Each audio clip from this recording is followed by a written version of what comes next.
When a man like Paul McCartney reflects on the bands he couldn't stand, it isn't anger, it's the quiet weight of a lifetime spent protecting an ideal. Born in 1942, Paul McCartney came of age in a fiercely competitive era where music meant identity, discipline, and vision, and where standards were defended as fiercely as melodies. So when McCartney finally acknowledged the bands he disliked, it wasn't gossip or bitterness, it was artistic truth, spoken carefully and earned slowly. Number 5.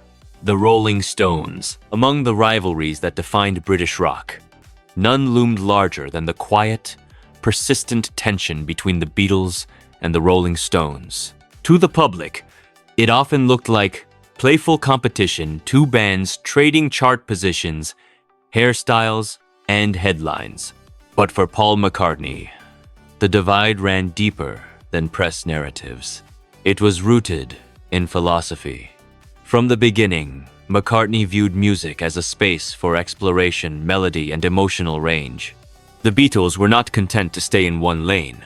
They wanted to stretch pop into something broader, more ambitious, more inclusive. The Stones, in Paul's eyes, chose a different path, one anchored firmly in blues tradition, raw attitude, and repetition of form. That contrast created friction. McCartney reportedly felt that while the Stones were undeniably powerful performers, their creative scope was narrower. He bristled at what he saw as a reliance on established blues patterns rather than invention.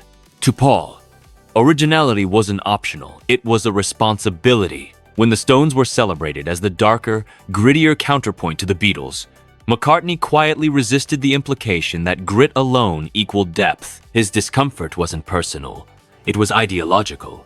He believed rock music could be tender, experimental, orchestral, and playful without losing its soul. And yet, respect was always present, even when unspoken. McCartney never denied the Stones' cultural impact. He understood their role as provocateurs, as standard-bearers for a certain kind of rebellious authenticity. Songs like Gimme Shelter and Sympathy for the Devil carried undeniable power, and Paul recognized that power, even if it wasn't his language. The Stones represented a freedom that many listeners needed, a defiant streak that refused polish or sentimentality. McCartney could acknowledge that importance while still feeling it fell short of what music could become.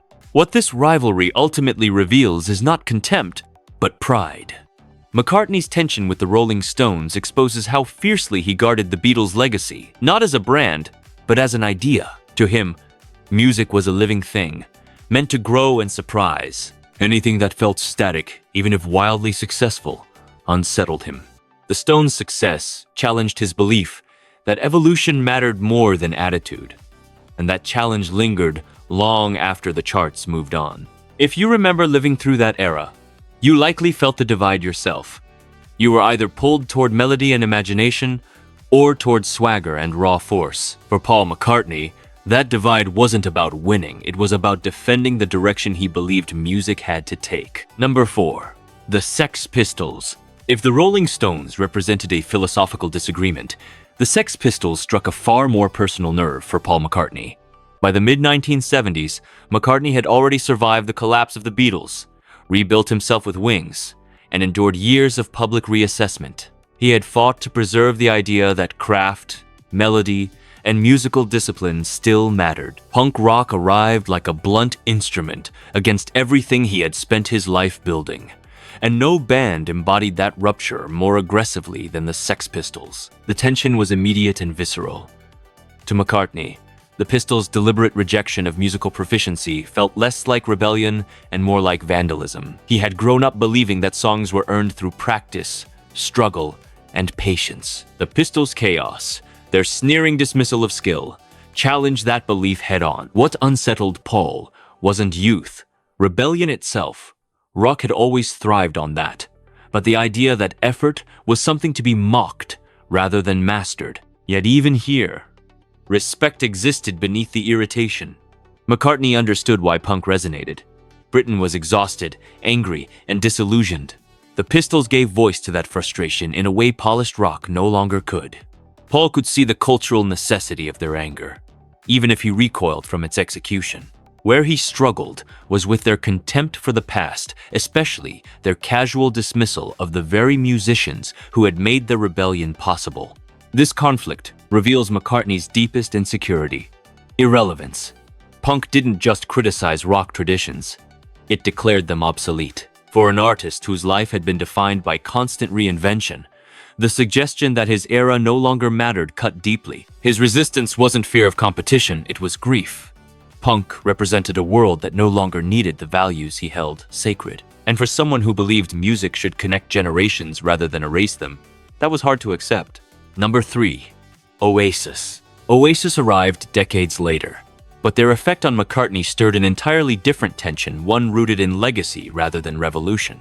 Unlike punk bands who rejected the Beatles outright, Oasis embraced them almost too eagerly. Their sound, their confidence, their mythology leaned heavily on Beatles' influence, and for Paul, that closeness felt uncomfortable. The tension here wasn't about disrespect, it was about reflection. McCartney reportedly felt that Oasis treated Beatles' history as a shortcut rather than a foundation. Where Paul and his bandmates had absorbed their influences and transformed them, Oasis seemed content to mirror the past with minimal disguise. To Paul, imitation without transformation was a kind of creative stagnation. It wasn't that Oasis lacked talent. It was that their ambition appeared limited to recreation rather than innovation. Still, McCartney could not deny Oasis's impact. They reignited guitar-driven rock for a new generation and brought working-class British identity back into the spotlight. Their confidence, bordering on arrogance, echoed the bravado of early rock icons. Paul recognized that spark, even as it irritated him. He admired their belief in themselves, if not their unwillingness to push beyond familiar structures. What this tension reveals is McCartney's lifelong struggle with ownership of influence. When your work becomes foundational, it risks becoming a template. Oasis forced Paul to confront the uncomfortable truth that his legacy could be used conservatively, not progressively. Their success suggested that nostalgia alone could sustain a career, and that possibility unsettled him. For listeners who lived through both eras, Oasis felt like a bridge. For McCartney, they felt like a mirror, one that reflected both his triumph and the limits of influence. Number 2. The Monkees. For Paul McCartney, the tension with the Monkees was never about sound alone, it was about authenticity. Emerging in the mid-1960s, the Monkees were packaged as a band before they were fully allowed to become one. To the public, they were cheerful, catchy, and wildly successful. To McCartney, they symbolized something troubling: the industrialization of rock music. He had come up through endless nights in Liverpool and Hamburg, learning the craft the hard way, believing that bands were forged through struggle, not assembled in boardroom. The friction began with the idea itself. The Monkees were conceived as a television product. Actors cast to play musicians, then handed songs by professional writers. To Paul, this felt like a shortcut that undermined the integrity of the form. Rock music, as he understood it, was supposed to be personal, a direct extension of the people playing it. The Monkees' origin story challenged that belief, suggesting that image could precede substance. Yet even here, McCartney's judgment softened with time. He came to acknowledge that the Monkees eventually fought for creative control, learned their instruments, and proved themselves as legitimate musicians. Songs like Pleasant Valley Sunday and Daydream Believer endured for a reason. Paul recognized that talent can emerge even within artificial constraints, and that audiences respond to sincerity wherever it finally appears. What this conflict reveals is McCartney's deep respect for process. He valued the journey as much as the result. The Monkees unsettled him because they seemed to bypass the suffering that had defined his own path. Their success forced him to confront an uncomfortable reality.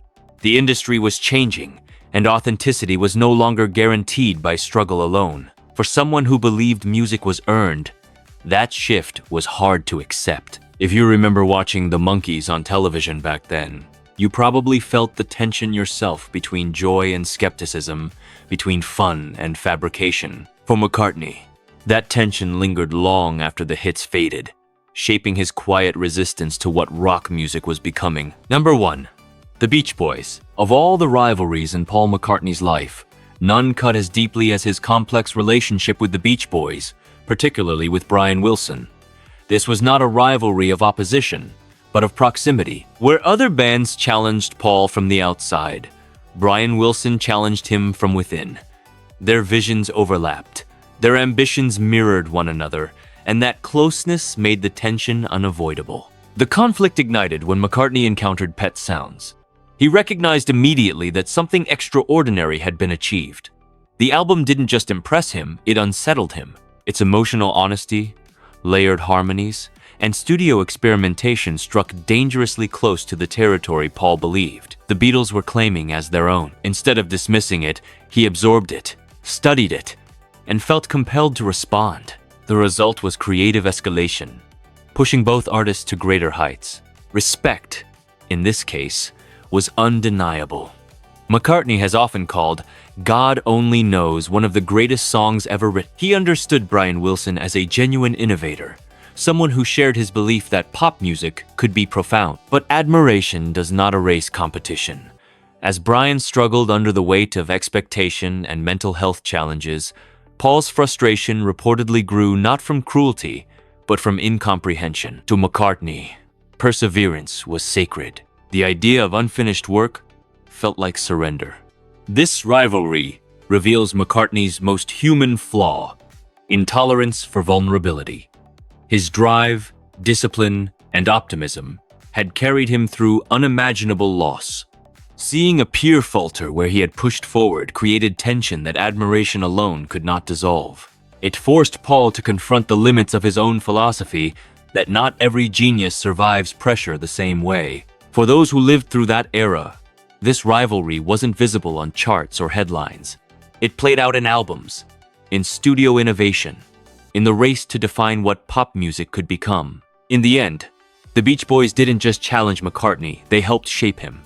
And that is the rivalry that lingers longest. Taken together, these conflicts were never about dislike alone. They were moments of pressure, where Paul McCartney measured his values against a changing world and refused to surrender them. In the end, even legends are shaped by what they resist. Because music isn't built on love alone, it's forged in disagreement, discipline, and the courage to defend a vision. These rivalries define McCartney's era not as one of comfort, but of constant testing. His greatness wasn't just in melody or harmony, it was in his insistence that popular music could evolve without losing its soul. By pushing against what unsettled him, Paul helped set the standards that still guide rock music today. As songwriters, we're always in competition with the past, with each other, and with ourselves.